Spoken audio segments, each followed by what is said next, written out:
Come promesso, leggiamo una novella inclusa nell'opera Marco Valdo di Italo Calvino.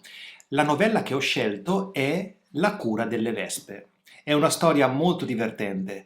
Ti ricordo che ogni novella inclusa in questa opera è associata a una stagione e la storia che leggeremo insieme oggi, La cura delle vespe, è associata ovviamente alla stagione primavera.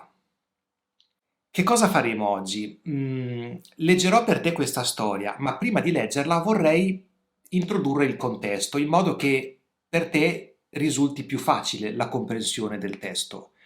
Ovviamente troverai la trascrizione di questo video e anche dell'opera sulla pagina Patreon di Vaporetto Italiano. Trovi il link qui in descrizione. Lì troverai la spiegazione o la trascrizione di tutti i video che pubblico su YouTube con degli esercizi per i video di grammatica, troverai la trascrizione di tutti gli episodi del podcast e anche tante dirette che faremo insieme. Ma torniamo alla nostra storia, la cura delle vespe. La cura delle vespe è la storia dell'amicizia tra Marco Valdo, il protagonista di queste storie, e un vecchietto che si ritrovano ogni giorno su una panchina.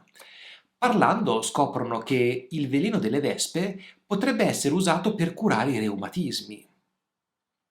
Marcovaldo vede in questo una grande opportunità, la sua solita opportunità di tornare in contatto con la natura, ma anche di cambiare la propria condizione di vita e la condizione di vita della propria famiglia, che sappiamo vive in condizioni economiche abbastanza difficili. La storia continua con Marcovaldo che comincia a raccogliere le vespe in giro per la città usando dei vasetti di marmellata e invita anche i suoi figli a trovare più vespe possibili. Prova così a curare i reumatismi delle persone usando le vespe, quindi facendo pungere le persone dalle vespe.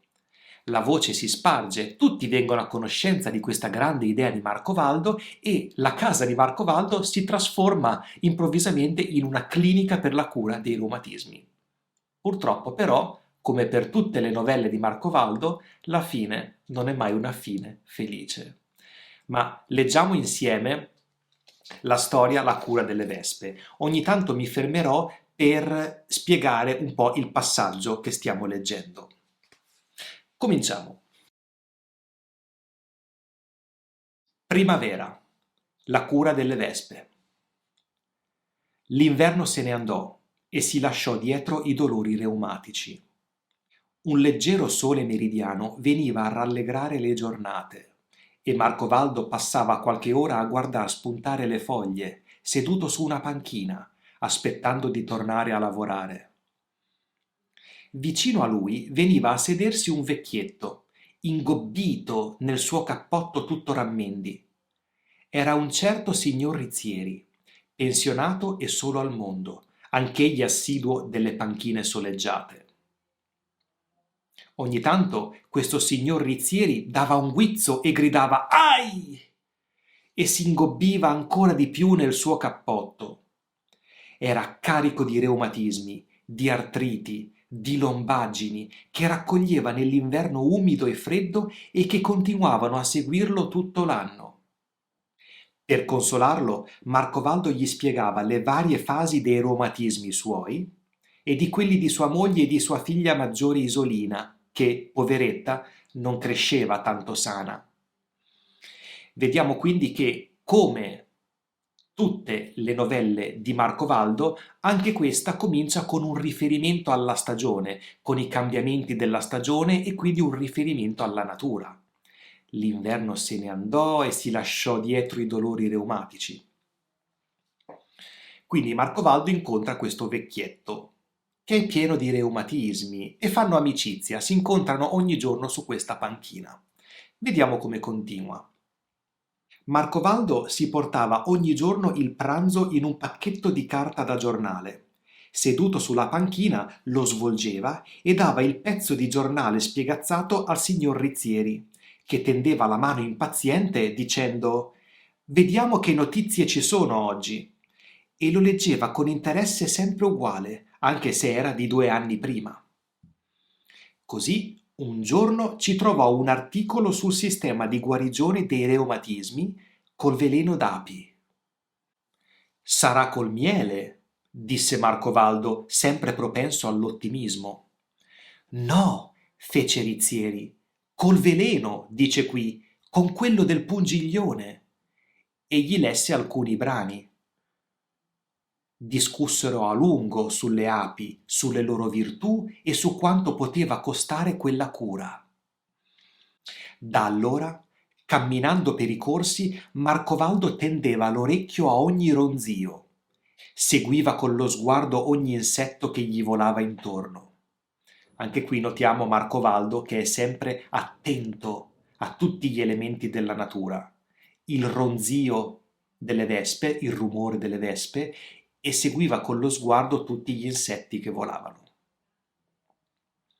Così, osservando i giri d'una vespa dal grosso addome a strisce gialle e nere, vide che si cacciava nel cavo d'un albero e che altre vespe uscivano.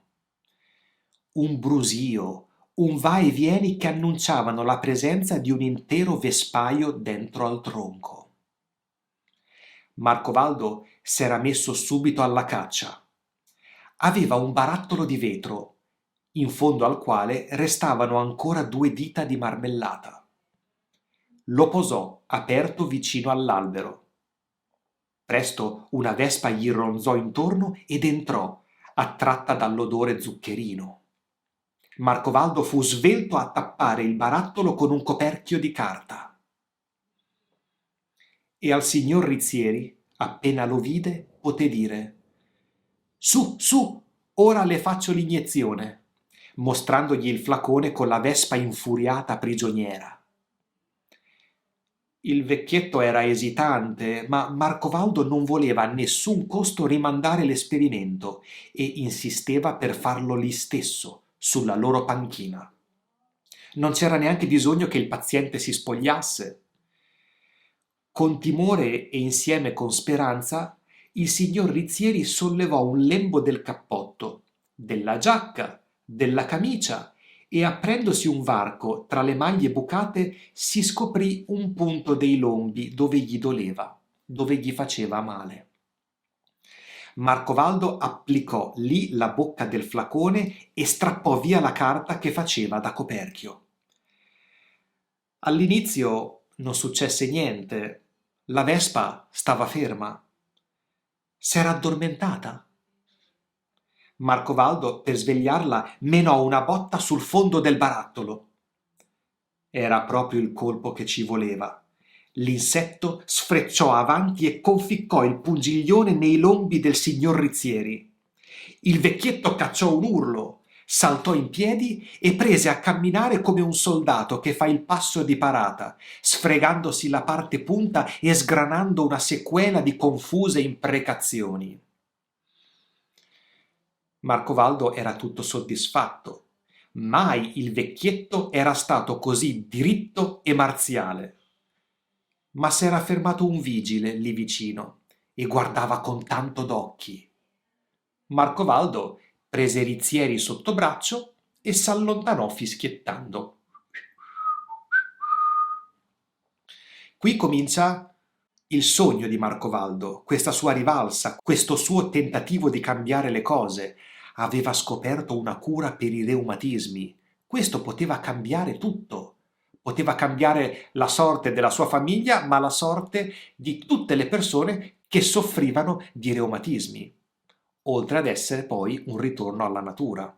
Quindi Marcovaldo a questo punto della storia è al massimo della gioia e della speranza per una nuova vita. Vediamo cosa succede. Rincasò, tornò a casa con un'altra vespa nel barattolo. Convincere la moglie a farsi la puntura non fu un affare da poco, ma alla fine ci riuscì. Per un po', se non altro, Domitilla, sua moglie, si lamentò solo del bruciore della vespa. Marcovaldo cominciò a catturare vespe a tutto andare, in continuazione. Fece un'iniezione a Isolina e una seconda a Domitilla, perché solo una cura sistematica poteva recare giovamento. Poi Si decise a farsi pungere anche lui. I bambini, si sa come sono, dicevano «Anch'io, anch'io!», ma Marcovaldo preferì munirli di barattoli e indirizzarli alla cattura di nuove vespe per alimentare il consumo giornaliero. Il signor Rizzieri venne a cercarlo a casa. Era con lui un altro vecchietto, il cavaliere Unrico, che trascinava una gamba e voleva cominciare subito la cura. La voce si sparse. L'informazione cominciò a circolare. Marcovaldo ora lavorava in serie. Teneva sempre una mezza dozzina di vespe di riserva, ciascuna nel suo barattolo di vetro, disposte su una mensola. Applicava il barattolo sul corpo dei pazienti come fosse una siringa. Tirava via il coperchio di carta e quando la vespa aveva punto, sfregava col cotone imbevuto d'alcol con la mano disinvolta di un medico esperto. Casa sua consisteva di una sola stanza, in cui dormiva tutta la famiglia. La divisero con un paravento improvvisato. Di qua sala d'aspetto, di là studio. Nella sala d'aspetto la moglie di Marcovaldo introduceva i clienti e ritirava gli onorari. I bambini prendevano i barattoli vuoti e correvano dalle parti del vespaio a fare rifornimento.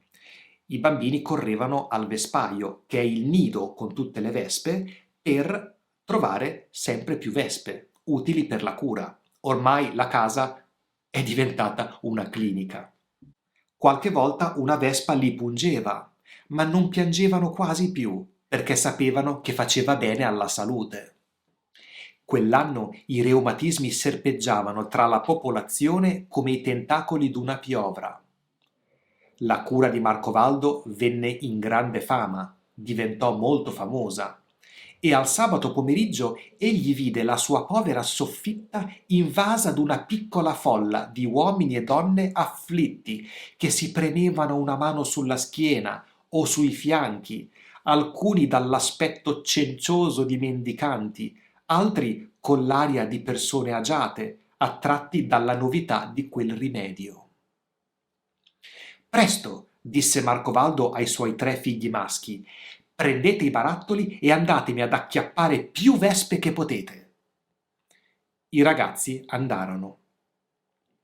Era una giornata di sole. Molte vespe ronzavano nel corso. I ragazzi erano soliti dar loro la caccia un po' lontani dall'albero in cui era il vespaio, puntando sugli insetti isolati. Ma quel giorno Michelino, per far presto e prenderne di più, si mise a cacciare proprio intorno all'imboccatura del vespaio. «Così si fa», diceva ai fratelli, e cercava di prendere una vespa cacciandole sopra il barattolo appena si posava. Ma quella ogni volta volava via e ritornava a posarsi sempre più vicino al vespaio. Ora era proprio sull'orlo della cavità del tronco, molto vicino al vespaio, e Michelino stava per mettere sopra il flacone, quando sentì altre 2 grosse vespe avventaglisi contro come se volessero pungerlo al capo. Michelino sentì la trafittura dei pungiglioni e, gridando dal dolore, lasciò andare il barattolo. Subito l'apprensione per quel che aveva fatto gli cancellò il dolore. Il barattolo era caduto dentro la bocca del vespaio. Non si sentiva più nessun ronzio, non usciva più nessuna vespa.